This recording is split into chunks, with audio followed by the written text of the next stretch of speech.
You know what the most dangerous thing in America is, right? Nigga with a library card.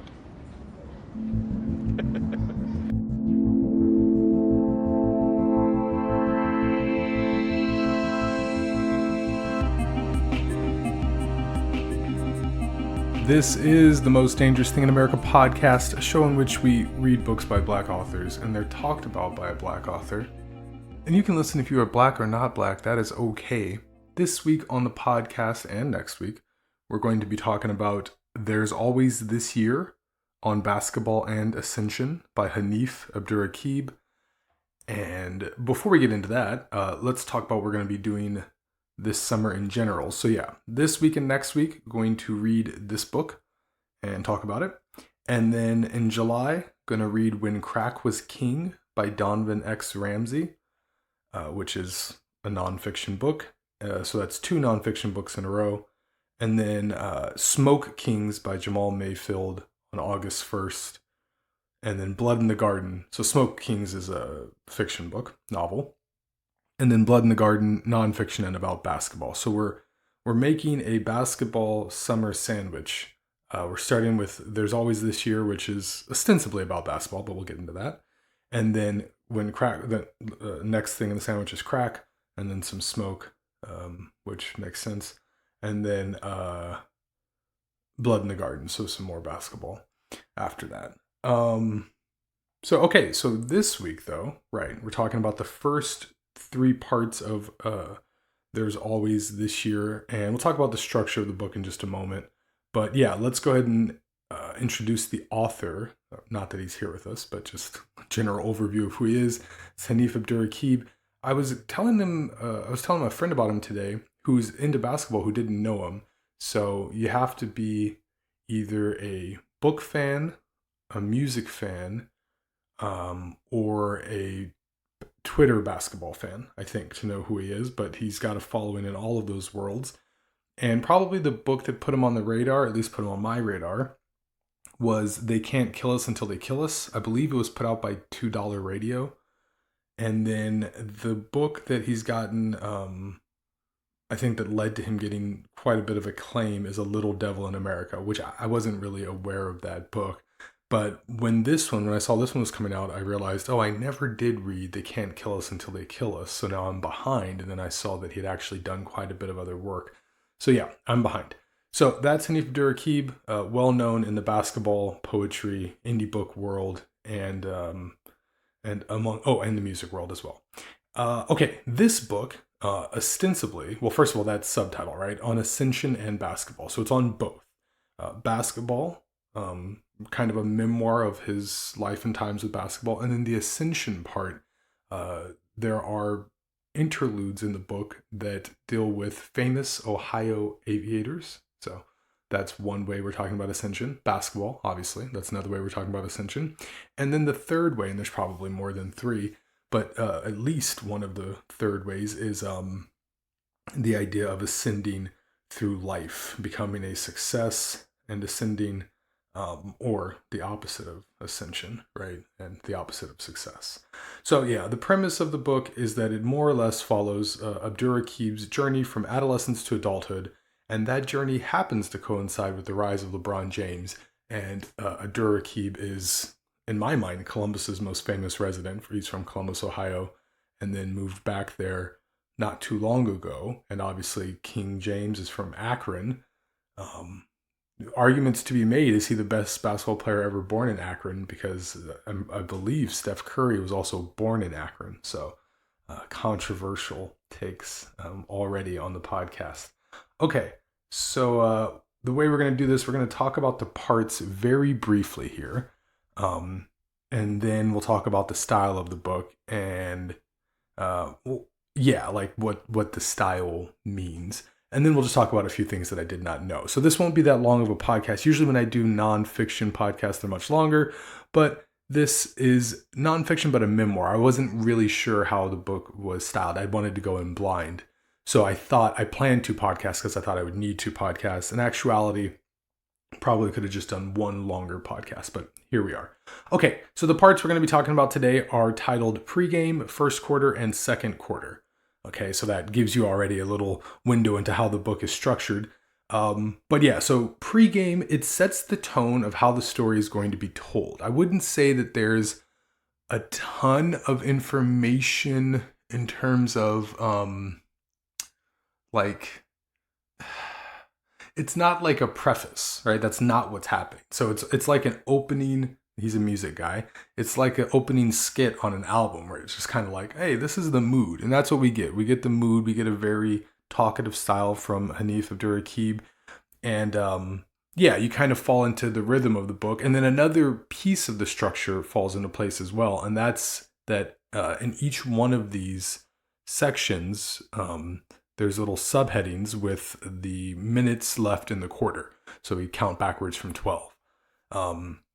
And so he'll have like, he'll have a section that says 12 and then he'll write a paragraph and then it'll say like 11:45, and it kind of depends on how, how many seconds are off the clock. There's no apparent rhyme or reason, but obviously he has one. So that's cool. I like that. Good setup, gets you into the feel of the book and you realize what it's going to be. It's going to be like a mixture of poetry and memoir and essay. Okay, now my favorite part of pregame is what I'd like to discuss, and that is on it really starts earlier, but around page 14 or 15, we already start to get this idea that bald used to be cool, and he talks about it with Jordan, how Jordan was bald and how that was cool. Like, it was literally cool that Michael Jordan was bald. It wasn't like, oh, this is weird, or like, hey, he looks okay. It was like, no, Michael Jordan is cool. He's got a bald head.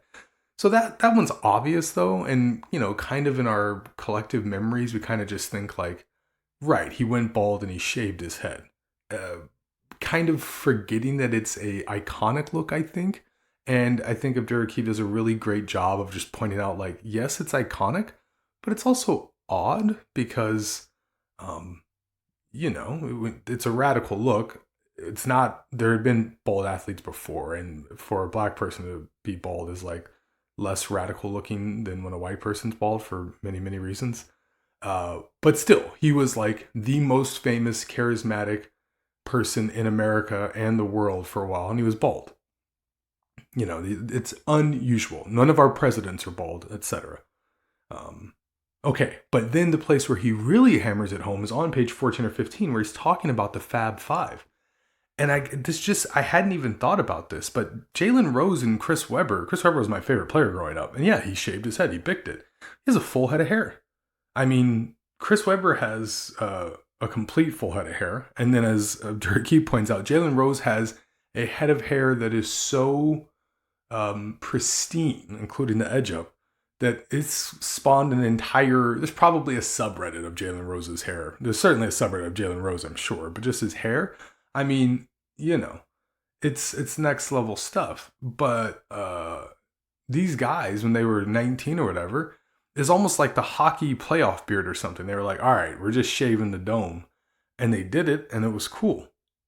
I completely forgot about that. So that was my favorite part of pregame, and kind of gives you that. This is another thing about setting the tone here. You realize that Abdurraqib's going to find these little pieces. It's somewhat similar to like what Klosterman does, that kind of style of like taking a little thing and then extrapolating it out to a greater truth. But I think he does it with a lot more poetry in his writing style than Klosterman does. No knock on Klosterman. And I'm not trying to compare two writers to each other in any kind of negative way, because it's also annoying, But anyway, I just really liked that. And yeah, so that was the pregame. Then we pop up into first quarter, which has more of a through line, right? A story to it. And I would say the through line here is really just adolescence. So this is the adolescence part. And what we get is Abdurraqib in high school kind of realizing who LeBron James is, even in the moment, right? So he's in high school when LeBron James is in high school. He's a couple years older, but still, maybe only a year older. And so in one part of your mind, right, if you're in high school and you played high school sports, even if a guy is like going to be a guy, you still in your head, you're like, I'm better than that guy or something. But this isn't like, for me, for instance, like 30 minutes from where we grew up, Darren Collison, who ended up playing in the league he was around. You could like go play against him and stuff like that. And there were other guys too. Tony Dandridge, Andre McGee, guys who played D1. Tony Dandridge became a Harlem Globetrotter. Andre McGee went to Cincinnati. It was on the coaching staff with old boy got in trouble there. He also actually got in trouble there. But anyway, the point was you could look at those guys and be like, oh yeah, like, you know, whatever. I was not even close to them, but thinking in your head, like, I'm as good as them. But LeBron obviously was another next level thing. And so Abdurraqib's in his adolescence, realizing that this is going to be the guy. Like, this is one of the guys. And then he talks about how there were other guys and how Columbus was riddled with guys, and there were tons of guys, and LeBron is not from Columbus, but he was just talking about how, you know, a guy becomes your guy. And so that's one aspect of it, this first realization and this first infatuation with somebody from your area becoming like, I mean, usually it's not LeBron, but in this case, LeBron, right? Usually it's somebody from your area being pretty good, not somebody becoming LeBron James. But so there's that idea. And then he also gets into the idea of what it means for that ascension, there's our word, to coincide with your ascension, right? There's all of this potential. If you're going to have an ascension, will you ascend? LeBron's ascending. He's full of potential. He's full of youthful promise. And in a way, so are you. And these two events are coinciding. And will they take off together? Will it happen?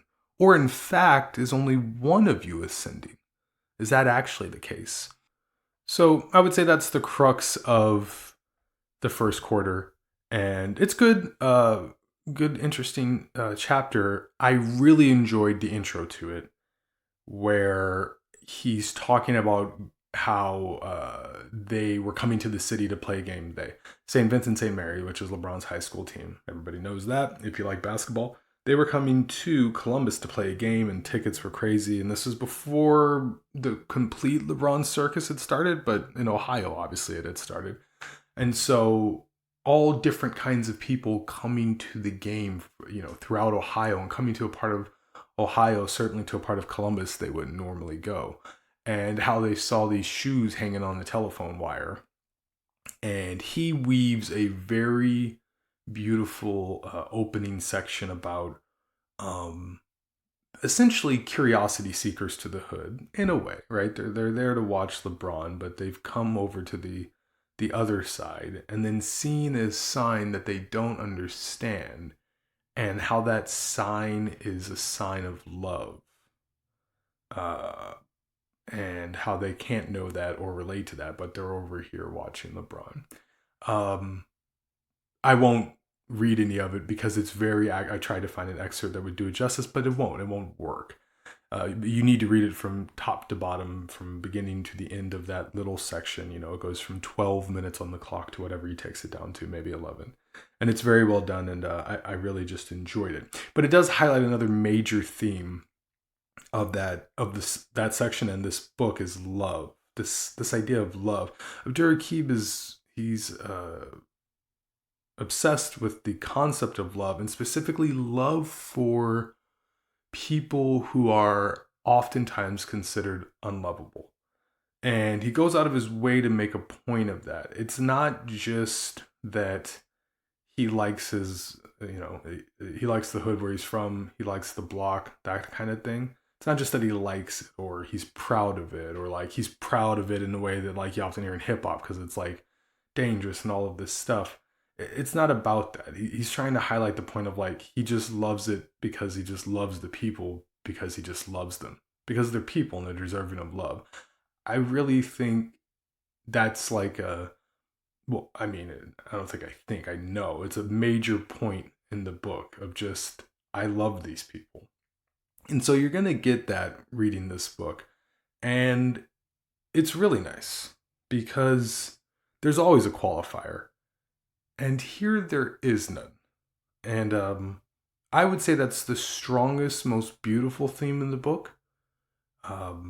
I think it's also one that's very relatable, but also very private.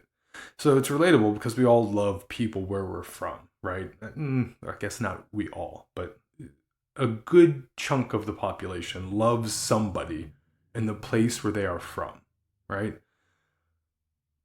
But there are definitely places that people point to and go, well, you can't, there's these problems over there, that, and the assumption, the underlying assumption there is that most people don't want to live there, or don't like living there, or certainly don't like most of the people who are living there. And there's not really any way to love the people over there, because there's something wrong with the people over there.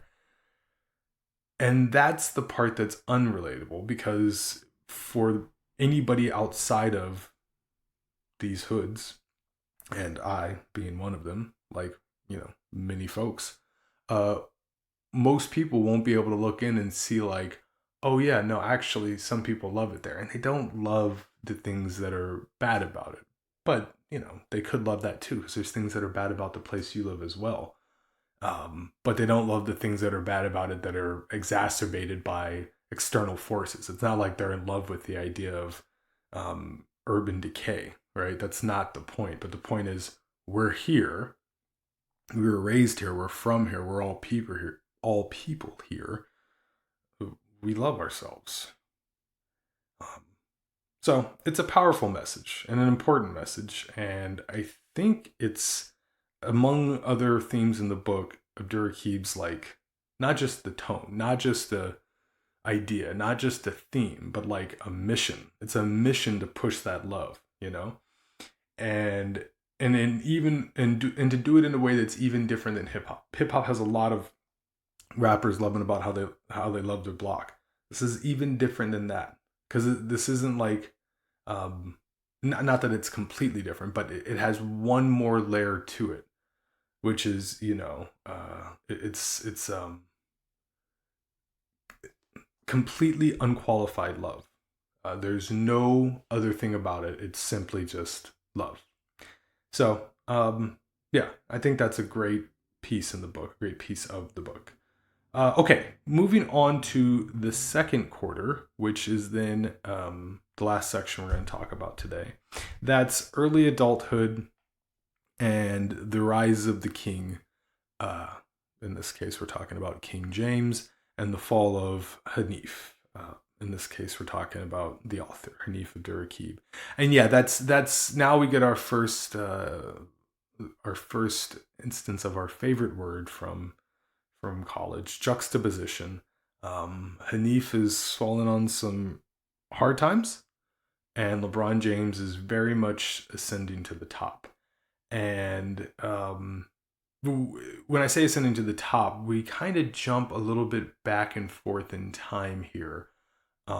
But we don't get out of his Cleveland days. So just to be clear, we're not getting any further than his Cleveland days. But we do open up the chapter with my favorite part of this chapter, which is LeBron scoring 25 straight points.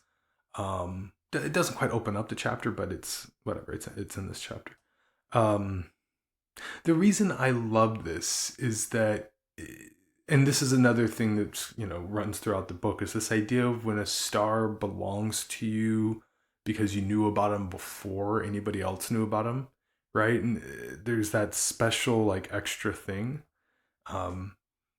He's from Ohio, so everybody from Ohio of a certain age bracket, this is LeBron. Like the whole time you were really alive and conscious as like a pre-adult to adulthood, LeBron has been the defining thing about Ohio, pretty much. So that 25 points feels similar to experiences most of us would have had watching whichever star athlete in your hometown do some absurd thing in front of everybody. Except it's LeBron. And the thing is that even though I'm not from Ohio, I am LeBron's age, same draft class. Same draft class. I wasn't picked. The 25 straight points thing, I remember it because I remember thinking like, oh wow, he's actually going to be better than Jordan. Like, he's better than Kobe. That was my thought. Like 4 years in, it's like, okay, he's better than Kobe already. And he's actually going to be better than Jordan. Like, he's going to be the greatest player I've ever seen before. Like, he's going to do such freakish things. This is crazy. His team is literally, his team is duct tape and like a guy. That's it. It's crazy. So he does a great job of describing that feeling, but then adding the layer of complexity of, this was our hometown guy, hometown, home state. You get what we're saying. I mean, he's on the Cleveland Cavaliers as well. So Akron to Cleveland to Columbus. I don't know how the whole thing works, but at any rate, definitely this was the guy. So yeah, I love that, and I just love that concept. And that's also one of those relatable, not relatable things. Relatable because, yeah, you have somebody you watched in high school or college or maybe younger than that who did something amazing, and everybody in the town, city, etc. saw it, and then, they went on to become the guy, or they didn't, and it didn't matter. But you had that feeling of like, I saw this thing that nobody else has ever seen before. I remember that. One of the greatest sports plays I've ever seen in my entire life, live, if it's not the greatest, was in a high school football game. And I've been to tons of sporting events. But that high school football game, I'll never forget it. So anyway, yeah, so those are the 3 parts so far that we've read. And yeah, just to cover the timeline, we're through LeBron. LeBron's been drafted. That's what happens kind of at the end of this chapter. And he's playing for the Cavaliers. And yeah, we get to the 07 finals. I don't really think we really talk about the 07 finals, but the journey to the 07 finals, which was the whole thing. I mean, him beating the Pistons. Way ahead of schedule. And then for Abdurraqib's part, we get him having been in high school and played sports, but wasn't, obviously on the LeBron level.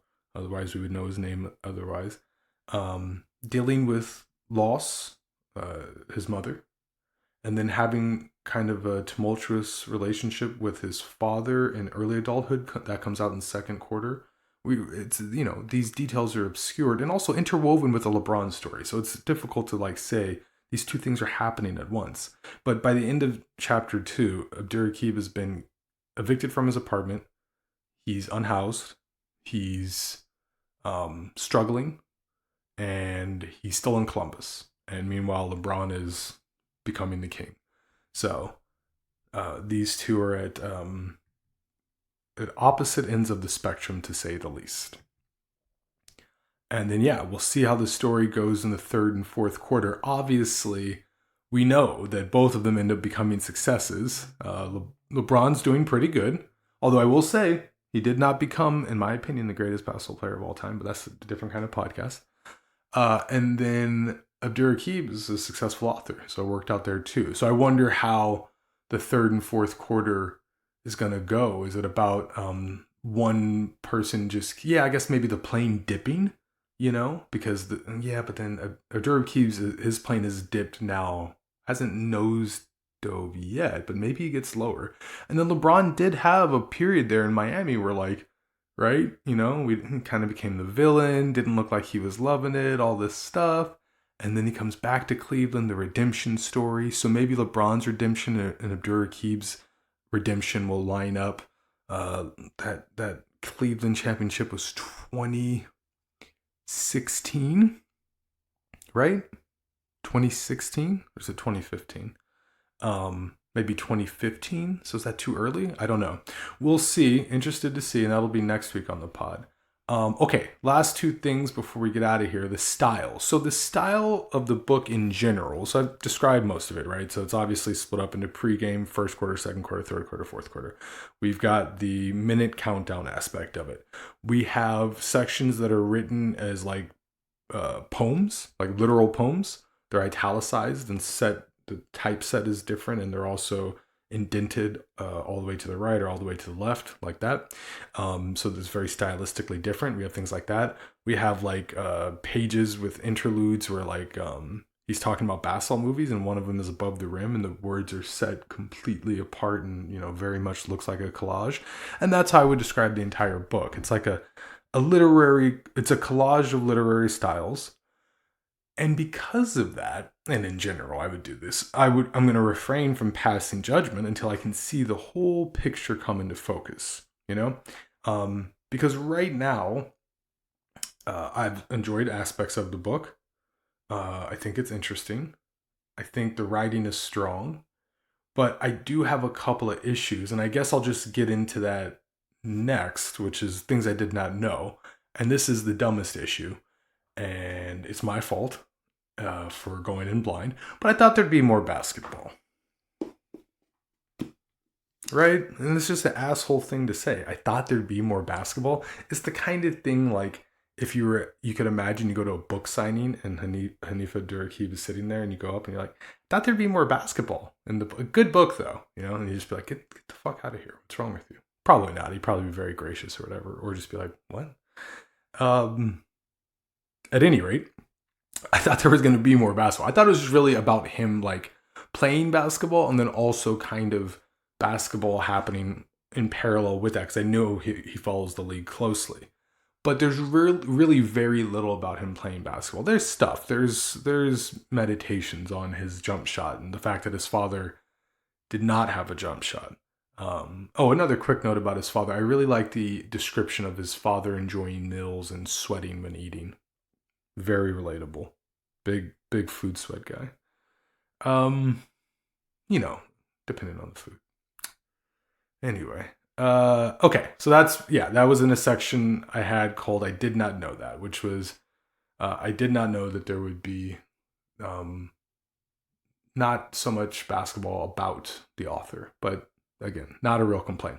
So that's why I'm going to, that's why I'm taking in the book as a whole and as a collage piece. And yeah, because it's just not what I thought. I thought we were just going to get like 10 short essays about basketball. And that's not what we're getting here. We're getting a thing that needs to be judged as a whole. You can't break this up and go, oh, the first quarter is like this and the second quarter is like that. And they're all interwoven together. So yeah, by the time we get to the end of the book, I'll be interested to see how I feel like how it all coalesces and how it comes together. So that's the first thing I did not know. And the last thing I did not know is that there are black people in Ohio. Now, I know that sounds stupid, and the reason it sounds stupid is because it is stupid. They're obviously like Cleveland is majority black. I did know that actually. Columbus. I just didn't know Columbus was. The only time I went to Ohio, I did so on a Greyhound bus. That's a long story. And the two people I talked to were juggalos. And that's kind of, and not voluntarily, to be clear. And I mean, maybe also they were white. I don't know if you can have black juggalos or if they do. No idea. At any rate, that's kind of my image of Ohio. I think a lot of people's image of Ohio. But actually, there's a ton of black people in Ohio. And I mean, if you just think about it for a while, he names all the different basketball players from Ohio in the book. And you're like, oh, yeah, right. Okay, some of them I know. Some of them I don't know. But certainly some of them I know. And then, of course, LeBron, one of the most famous people in the world. Right, he's from Ohio. Okay, yeah. And then Hanif Abdurraqib is from Ohio. And I think, like, Dave Chappelle, I think he lives in Ohio. But I think he also, like, I think he's like DC, Ohio kind of thing for a while there. Like, maybe lived in DC for a little bit when he was a kid, but then grew up in Ohio or something like that. The point being, not only are there black people in Ohio, there's like famous black people, it's a lot different than if this was a book where he's from Wyoming and he's like, oh yeah, like there's a Laramie, or is that Montana? Whatever. Jackson Hole, full of black people. I would have been like, oh right, like, yeah, okay, that doesn't make any sense. But Ohio, it's like I should have known better. So it's just weird. It's one of those things where even though Ohio clearly has a ton of black people, just don't think about it. Or at least not outside of Cleveland, I hadn't thought about it. I guess it's a similar thing to like Detroit and Flint, right? I know both of those places have black people. I don't know what the rest of Michigan looks like. But if somebody told me they were from Michigan, right, I would just assume they were white. If somebody said this person's from Michigan, without thinking, I would just guess, oh, they're probably a white person. Which doesn't really make any sense. Their most famous city is one of the blackest cities in America. So it's one of those weird things. One of those like, it's like a statistical lie in your head, I'm not 100% positive that you're more statistically likely to be from Detroit because I'm not quite sure how much the population of Detroit overwhelms or is a share of the population of Michigan, but it's got to be that it's a higher percentage that you're from Detroit than you're from anywhere else in Michigan. And then not quite sure how black Detroit is anymore. So, yeah, the probability thing, it's probably not too dumb to assume a person is white. We'll have to look it up. We'll report back on the next podcast the exact probability that if a person is from Michigan, that they're black or white. And that's what you come here for. All right. That's going to do it for this week on the podcast. Next week, we're back reading the same book. And yes, next week, not in 2 weeks, because I messed up the schedule in the first part. So I'm already behind. But I'll, no problem, blast right through this book and podcast chapters or quarters 3 and 4 next week. And yeah, wrap it up and talk about the collage and give you some probabilities. And that'll be it. And then after that, as we said, the schedule, Donovan X. Ramsey's When Crack Was King, Jamal Mayfield's Smoke Kings, Chris Herring, Blood in the Garden. Telling you, because if you want to read along, you can go to your, some people have been complaining that the podcast is not an audiobook. Yes, the podcast is not an audiobook. If you would like an audiobook, they are in audio bookstores. Podcasts are on the internet and usually are people talking about the book. At any rate, if you would like to read along and have some thoughts while I'm having thoughts, go to your local library, your local bookstore, grab these books. They all came out within the last 2, 3, 4 years. So, yeah, do that. And I'll see you next time. Oh, also follow us on, all of the podcasting places, Spotify, iTunes, Pocket Cast, which is what I use, YouTube, and anywhere else you get your podcasts. And yeah, we're also on Instagram where I post a picture roughly every 6 months. So, until you see me on Instagram or until you hear the next podcast, stay safe, stay black, and keep reading. This time enough at last. That's not fair. That's not fair at all. There was time now. There was all the time I needed. That's not fair. That's not fair.